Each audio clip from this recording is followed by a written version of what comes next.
आकाशवाणी मुंबई.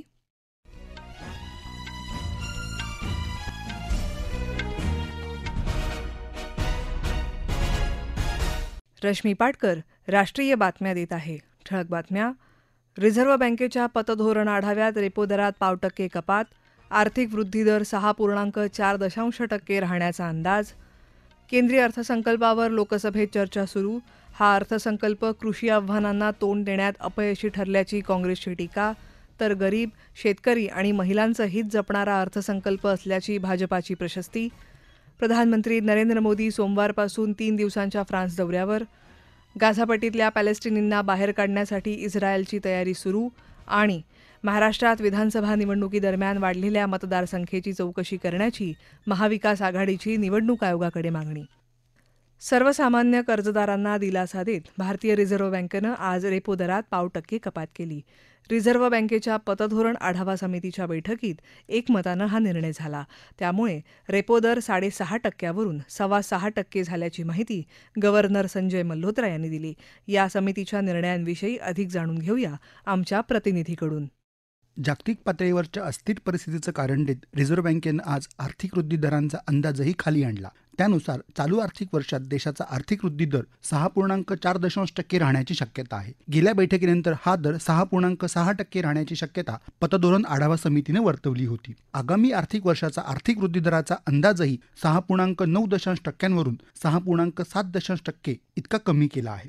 चालू आर्थिक वर्षात ग्राहक किंमत निर्देशांकावर आधारित चलन फुगवट्याचा दर 4.8% तर पुढच्या आर्थिक वर्षात 4.2% राहील असा रिझर्व्ह बँकेचा अंदाज आहे. बँकांमधले घोटाळे कमी करण्यासाठी बँकांच्या वेबसाईटच्या नावात bank.in लावण्याचा निर्णय रिझर्व्ह बँकेने घेतला आहे. एप्रिलपासून याची सुरुवात होईल. त्यानंतर वित्तीय क्षेत्रातल्या इतर संस्थांच्या वेबसाईटच्या नावात fin.in असा वापर केला जाईल. 24 फेब्रुवारीपासून सुरू होणाऱ्या यंदाच्या वित्तीय साक्षरता आठवड्याचा भर आर्थिक निर्णय घेण्यातली आणि घर खर्चातली महिलांची भूमिका सक्षम करण्यावर असेल असंही रिझर्व्ह बँकेनं जाहीर केलंय. रिझर्व्ह बँकेच्या या पतधोरणाचं बँकिंग उद्योगाने स्वागत केलंय. बांधकाम उद्योजकांची संघटना असलेल्या क्रेडाईनं आणखी व्याजदर कपातीची अपेक्षा व्यक्त केली आहे. आकाशवाणी बातम्यांसाठी मुंबईहून जीवन भावसार.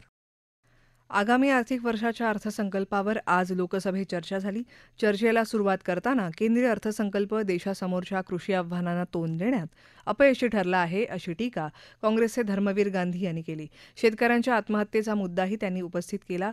तर देशात शेतकऱ्यांच्या उत्पादनाला योग्य भाव मिळत नसल्याचा आरोप समाजवादी पक्षाचे नेते शिवपाल सिंह यांनी केला. LPG सिलेंडरच्या किमतीत वाढ झाल्याचा मुद्दा तृणमूलच्या अभिषेक बॅनर्जी यांनी उपस्थित केला. तर भाजपाचे राव राजेंद्र सिंह यांनी केंद्रीय अर्थसंकल्प हा गरीब, शेतकरी आणि महिलांचं हित जपणारा असल्याचं म्हणत त्याचं कौतुक केलं.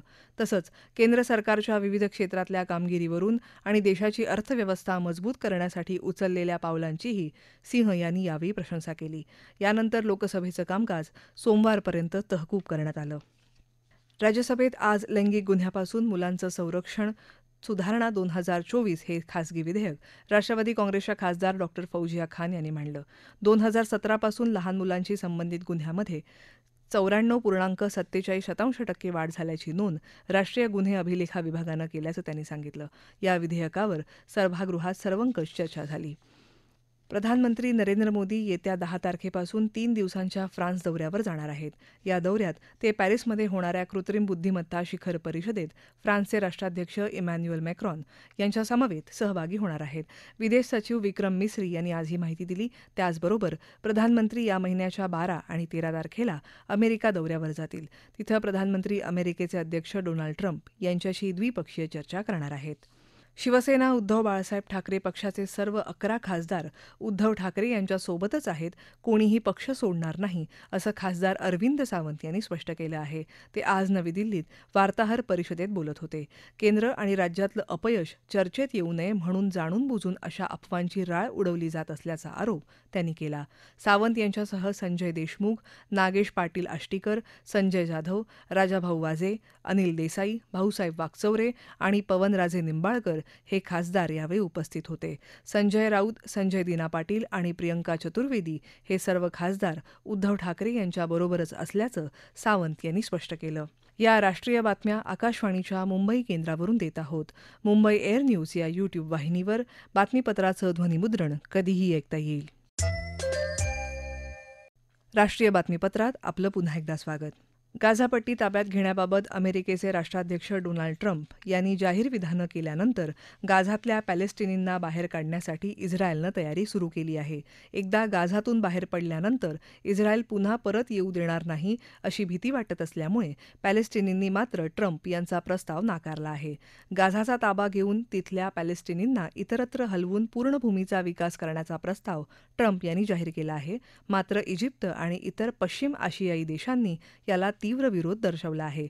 असं घडलं तर इस्रायलबरोबरचा शांतता करार संपुष्टात येईल असा इशारा इजिप्त आणि सौदी अरेबियानं दिला आहे. महाराष्ट्रात विधानसभा निवडणुकीत मतदारसंख्या वाढल्याच्या प्रकरणाची चौकशी करावी अशी मागणी महाविकास आघाडीनं निवडणूक आयोगाकडे केली आहे. लोकसभेतले विरोधी पक्षनेते राहुल गांधी, राष्ट्रवादी काँग्रेस शरदचंद्र पवार पक्षाच्या खासदार सुप्रिया सुळे आणि शिवसेना उद्धव बाळासाहेब ठाकरे पक्षाचे खासदार संजय राऊत यांनी आज नवी दिल्लीत वार्ताहर परिषदेत ही मागणी केली. निवडणूक आयोगानं दाद दिली नाही तर आपल्याला न्यायालयाकडे जावं लागेल असं राहुल गांधी म्हणाले. राज्यात प्रौढ लोकसंख्येपेक्षा जास्त मतदार होते असा आरोप त्यांनी केला. लोकसभा आणि विधानसभा निवडणुकांदरम्यान मतदारसंख्या 39 लाखांनी कशी वाढली असा प्रश्न त्यांनी उपस्थित केला. या प्रश्नांची उत्तरं निवडणूक आयोगानं दिली पाहिजेत असं संजय राऊत म्हणाले. निवडणूक पारदर्शी पद्धतीने घेण्याची जबाबदारी निवडणूक आयोगाची आहे असं सुप्रिया सुळे म्हणाल्या. राहुल गांधी यांनी विचारलेल्या सर्व प्रश्नांची तपशीलवार लेखी उत्तरं दिली जातील असं निवडणूक आयोगानं म्हटलं आहे. लोकशाहीत राजकीय पक्ष हा महत्त्वाचा घटक असून त्यांच्या प्रश्नांना उत्तरं देणं तसंच त्यांची मतं आणि सूचना ऐकून घेतल्या पाहिजेत असं आयोगानं म्हटलं आहे. स्थापित सौर ऊर्जेत 100 गिगावॅट क्षमतेचा टप्पा पार करत भारतानं मैलाचा दगड गाठल्यामुळे नवीकरणीय ऊर्जा क्षेत्रात जागतिक स्तरावरचं आपलं स्थान भारताने अधिक बळकट केलं आहे असं नवीन आणि नवीकरणीय ऊर्जा मंत्री प्रल्हाद जोशी यांनी म्हटलं आहे. स्वच्छ आणि हरित भविष्यासाठी भारताच्या वचनबद्धतेचं हे द्योतक आहे असं त्यांनी सांगितलं. दिल्ली विधानसभेसाठी 60.54% मतदान झाल्याचं निवडणूक आयोगानं आज जाहीर केलं. या निवडणुकीची मतमोजणी उद्या होणार आहे. दिल्ली विधानसभा निवडणुकीसाठीच्या आम आदमी पार्टीच्या उमेदवारांना भाजपानं 15 लाख कोटी रुपयाचं प्रलोभन दिल्याचा आरोप आपचे निमंत्रक अरविंद केजरीवाल यांनी केल्यानंतर त्याची चौकशी करण्यासाठी लाचलुचपत प्रतिबंधक विभागाचं पथक आज त्यांच्या घरी गेलं. मात्र या पथकाला प्रवेश नाकारण्यात आला. आपचे नेते संजय सिंग यांनी या संदर्भात तक्रार दाखल केली आहे. आपण या विभागाकडे पुरावे सादर केल्याचं सिंग यांनी वार्ताहरांना सांगितलं. दरम्यान दिल्ली भाजपाचे अध्यक्ष वीरेंद्र सचदेव यांनी आपचे आरोप फेटाळून लावले आहेत.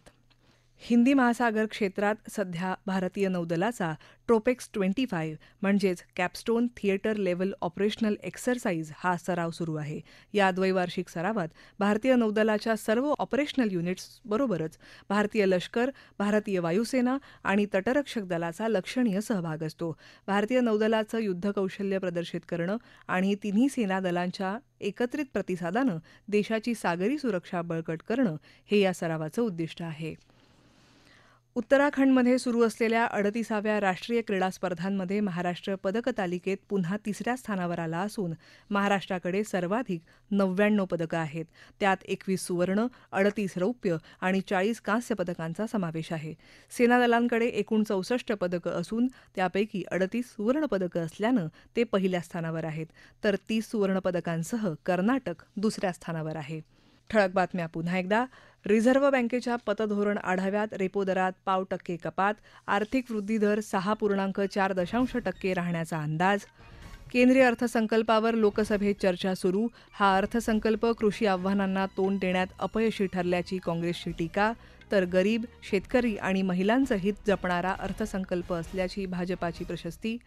प्रधानमंत्री नरेंद्र मोदी सोमवारपासून 3 दिवसांच्या फ्रान्स दौऱ्यावर. गाझापट्टीतल्या पॅलेस्टिनींना बाहेर काढण्यासाठी इस्रायलची तयारी सुरू. आणि महाराष्ट्रात विधानसभा निवडणुकीदरम्यान वाढलेल्या मतदारसंख्येची चौकशी करण्याची महाविकास आघाडीची निवडणूक आयोगाकडे मागणी. याबरोबरच आकाशवाणी मुंबई केंद्रावरचं हे राष्ट्रीय बातमीपत्र संपलं. नमस्कार.